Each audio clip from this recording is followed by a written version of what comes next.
मित्रांनो नमस्कार. हे जे तुम्हाला माझ्या हातात दिसत आहे ना, हे काय आहे असा तुम्हाला प्रश्न पडला असेल. काय तुम्हाला अझुलाला हे एक जबरदस्त पशुखाद्य आहे शेतकरी मित्रांनो. आणि अझुलाच्या आपण जिथं प्रोडक्शन घेत असतो ना, त्याचा वापर आपण जैविक खाद म्हणून सुद्धा करू शकतो. असे हे अझुलाचं कल्चर आहे. अझुला कल्चर आपण इकडे तयार करतोय. तुम्ही बघत असाल इकडे आपण या टाक्यामध्ये अझुला कल्चर टाकलेला आहे आणि हे इथून ग्रीन नेट लावलेली आहे. हे नेट कशासाठी लावलेली आहे? अझुलाला जे काही तापमान आहे ना उन्हाळ्याच्या दिवसामध्ये सूर्यप्रकाश खूप जास्त असतो. त्याचा प्रादुर्भावामुळे अझुला कल्चर हा मरू शकतो, म्हणून आपण इकडे नेट उतरली आहे. या डब्यामध्ये आपण 1 किलो अझुला कल्चर घातलाय.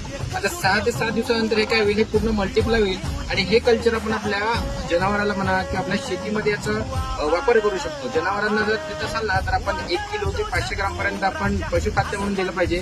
याच्यामध्ये खूप जास्त प्रमाणात प्रथिने असते. याच्यामुळे तुमच्या जर तुम्ही दुधाळ जनावरांना जर देत असाल ना, तर दुधाचं प्रमाण खूप जास्त तुम्हाला वाढलेलं पाहायला मिळेल. असं हे अझुला कल्चर आहे. तुम्हाला जर आवडलं असेल तर तुम्ही नक्कीच हा व्हिडिओ शेअर करून द्या जे काही पशुपालक आहे त्यांच्यापर्यंत. आणि तुम्ही सुद्धा अझुलाचं प्रोडक्शन हे नक्कीच घ्या. धन्यवाद.